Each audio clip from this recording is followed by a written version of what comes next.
fine woodworking, which involved the construction of the bench and also this weave. And I'm going to talk about how I do this weave for this video.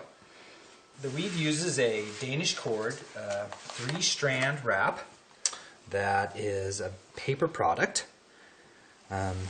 Also uses Danish L nails, which are nailed underneath the bench onto the rails and allows you to hook the Danish cord, tacked in place with some cut tacks, and to protect your hands, some golf gloves. The weave is done in 3 phases. The first is to wrap the front and back rail in between where the warp strands will be located. The second phase is to wrap the warp strands front to back, working your way across the bench to the other side. And you finish up with the last stage of doing the weave, starting on the back corner of the side, going over, under, all the way across, and working your way towards the front. I used golfing gloves. They have a nice tight fit. They allow you to keep tension on the line without it wearing you out. Because of its braid, as it slides through your finger, it can really wear your skin down on your thumb. Just kind of checking back over, making sure that they're all the same, that you haven't missed a strand. And this is a tiring process. Weaving is a physical thing, much more physical than woodworking. And your hands and your joints get tired from keeping the tension. But just keep it as tight as you think you can keep up, as you can maintain throughout the whole piece. 1, 2, 3, 4, 5.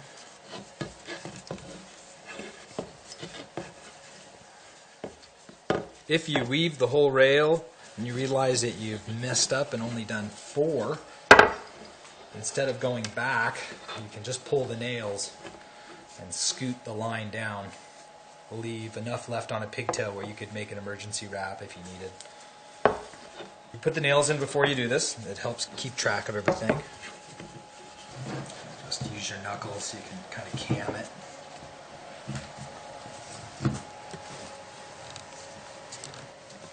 Just enough line for, just kind of use as you feed it through.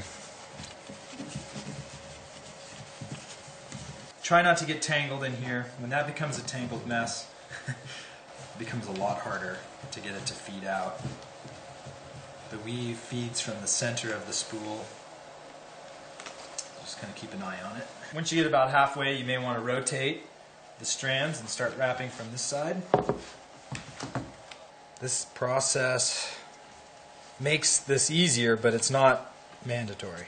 You can still weave this after the bench is glued up. It takes about 20 feet of line to wrap this whole thing. So if you wrap that at one time, and you start in the center, you have 10-foot strands that you're running around, pulling through, weaving, pulling through, 10 feet at a time.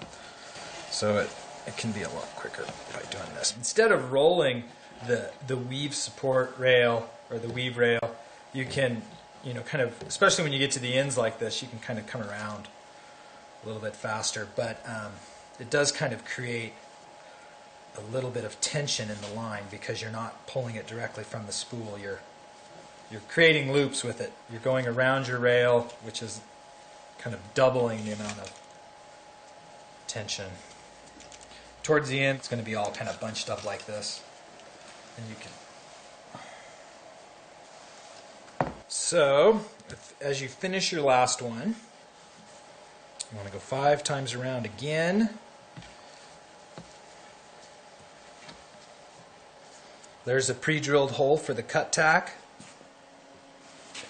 And you want to try to keep the tension. Give yourself plenty of slack in case you need to add a wrap because you accidentally did 4.